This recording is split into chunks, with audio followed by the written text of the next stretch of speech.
the dead of night. Tonight, we venture into the heart of Mexico, a place tangled in superstition and dread. Hidden within the winding canals of Xochimilco is an island where the boundaries between the living and the dead blur, where the silent stares of thousands of dolls watch, unblinking. This is La Isla de las Muñecas, the island of the dolls. And tonight, you'll hear its terrifying tale, if you dare to stay. Some say the island is cursed, that each doll hanging from its branches is a prisoner of an angry spirit, a spirit that clings to anyone who enters. We invite you now to set aside your doubts and enter the dark heart of this haunted paradise. But beware, for once the dolls set their eyes upon you, they never look away. Our story begins with a man named Don Julian Santana. Seeking peace and solitude, he retreated to the quiet of the Xochimilco canals, a paradise far from the noise of Mexico City. But paradise soon turned to purgatory. One day, as he wandered the island, his eyes caught something small and pale floating in the murky waters. It was the body of a young girl, her face forever frozen in terror. Don Julian was struck with guilt, haunted by thoughts of what he might have done to save her. But then, something strange happened. Just days after finding her body, a doll drifted to the shore. A doll, covered in dirt and decay, but its eyes looked at him as though it knew him. Some would call it coincidence, but not Don Julian. He took this as a sign. To appease the restless spirit of the young girl, he hung the doll from a tree, hoping that somehow it would bring her peace. But the peace never came. The dolls kept coming, washing up from the depths as if driven by the hands of unseen forces, by spirits who would not rest.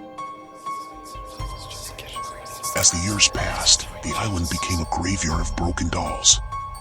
Some were missing limbs, others were eyeless, twisted, decayed, but all watched silently. And Don Julian became their caretaker, wandering from tree to tree, hanging new offerings for the spirit he could never satisfy. But with every doll he hung, the haunting grew stronger. Locals began to talk, whispers spread through the nearby villages. Fishermen would speak of strange sounds echoing through the canals at night, soft voices, a girl's laughter, and dolls shifting when no one was there. The dolls, they said, had come alive, their cracked faces turning, watching every passerby. But it wasn't just the dolls that haunted the island. It was the spirit behind them, a spirit that would reach out with icy hands, whispering in the ears of those who dared trespass. Those who visited reported feeling a cold presence, something watching, following, waiting. And as they left, some claimed to hear a voice, faint but undeniable, a girl's voice, whispering, "Come back, come back." Many brave souls have visited the island, each with their own story. Some were skeptics, but none left the same. Maria, a visitor who ventured into the island with friends, recalls the unease settling over her like a heavy fog. The moment I stepped onto the island, I felt it. A weight pressing down on me. The silence it wasn't just silence. It was like the island itself was holding its breath. And the dolls, their eyes followed us everywhere. Maria wasn't alone in her fear. Many claimed to have felt hands brushing against their skin, an invisible presence guiding them deeper into the island's heart. As if something wanted them to see. As if something was waiting for them. But Don Julian's tale takes a darker turn. After decades of collecting dolls, the island claimed him as well. One morning, Don Julian's body was found floating in the canal, in the very spot where he'd once found the young girl's corpse. Some say it was fate, others claim it was the spirit, finally coming to collect his soul.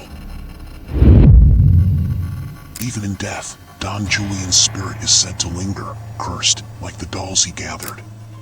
Visitors report seeing a shadowy figure walking the island, stooping under the weight of unseen burdens, his eyes hollow and haunted, like the dolls he left behind. And so, the island remains, untouched by time but scarred by tragedy.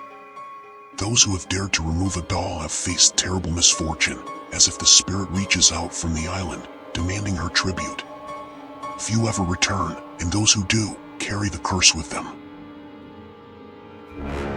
So if you ever find yourself drifting down the canals of Xochimilco, take heed. For beyond the quiet waters lies an island where dolls watch from the trees, waiting. And remember, not every place is meant to be disturbed, for some spirits never rest. The island of the dolls awaits, but dare you face it